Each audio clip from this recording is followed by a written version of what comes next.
Alkitab Berita Baik Matius bab 24. Ketika Yesus meninggalkan rumah Tuhan, pengikut-pengikutnya datang kepadanya dan menunjukkan bangunan-bangunan rumah Tuhan itu. Yesus berkata kepada mereka, "Lihatlah semuanya ini. Ketahuilah bahawa satu batu pun tidak akan tinggal tersusun pada tempatnya. Semuanya akan dirobohkan." Di Bukit Zaitun, semasa Yesus duduk, pengikut-pengikutnya datang kepadanya. Tiada orang lain di situ. Maka mereka bertanya, "Guru, beritahulah kami bila segala perkara ini akan berlaku. Apakah tanda-tanda yang akan menunjukkan masa kedatangan Guru dan akhir zaman?" Yesus menjawab, "Berjaga-jagalah supaya kamu tidak tertipu. Banyak orang akan datang dengan namaku dan berkata, 'Aku penyelamat yang diutus oleh Allah.' Mereka akan menipu banyak orang. Kamu akan mendengar riuh pertempuran dan berita peperangan. Tetapi janganlah takut. Semua perkara ini mesti berlaku, tetapi hal itu tidak bererti bahawa akhir zaman telah tiba. Satu bangsa akan berperang melawan bangsa yang lain. Satu kerajaan akan menyerang kerajaan yang lain. Di mana-mana akan berlaku kebuluran dan gempa bumi.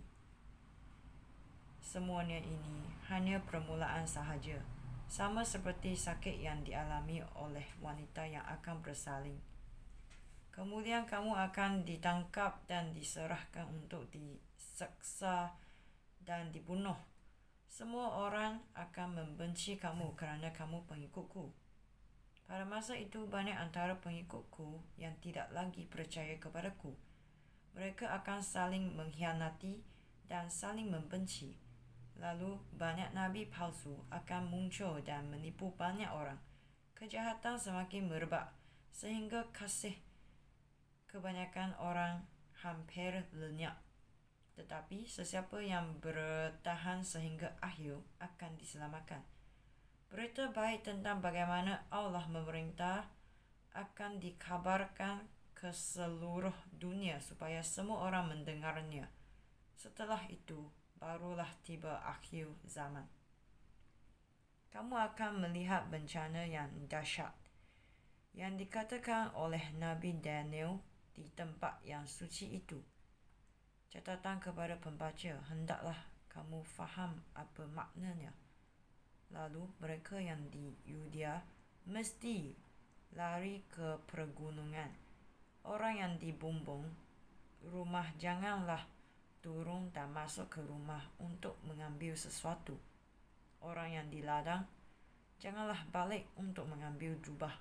Alangkah dahsyatnya masa itu bagi wanita yang mengandung dan ibu yang menyusui bayi. Berdoalah kepada Allah supaya kamu tidak kena melarikan diri pada musim sejuk atau pada hari Sabat.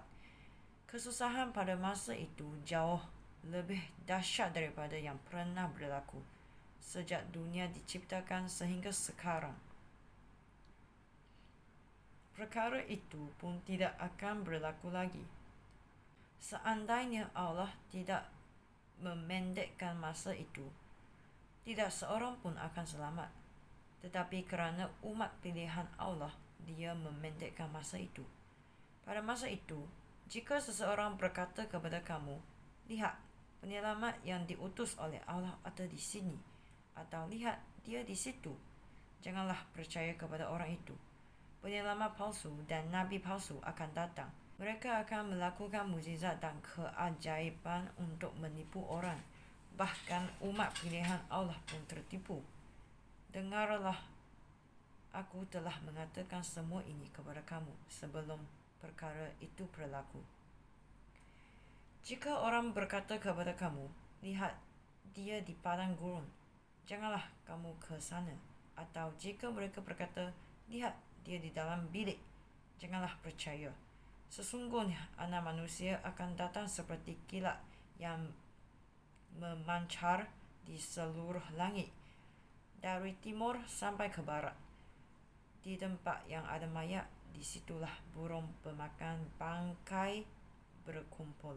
Tidak lama selepas kesusahan masa itu, matahari akan menjadi gelap dan bulan tidak lagi bercahaya. Bintang-bintang akan jatuh dari langit dan kuasa di angkasa lepas akan ditarik daripada peredarannya. Kemudian tanda anak manusia akan kelihatan di langit. Pada masa itu, semua bangsa di bumi akan menangis ketika melihat anak manusia datang di awan dengan kekuasaan dan kemuliaan yang besar. Trompet akan dibunyikan dengan kuat dan anak manusia akan mengutus malaikat-malaikatnya ke 4 penjuru bumi untuk mengumpulkan umat pilihan Allah dari hujung bumi ke hujung langit.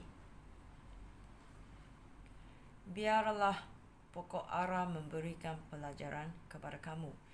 Apabila dahan-dahannya hijau, lembut dan mula bertunas, kamu tahu bahawa musim panas sudah dekat.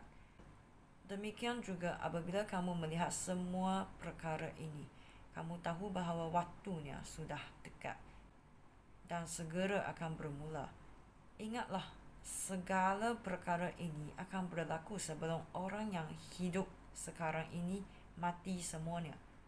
Langit dan bumi akan lenyap, tetapi firmanku kekal selama-lamanya.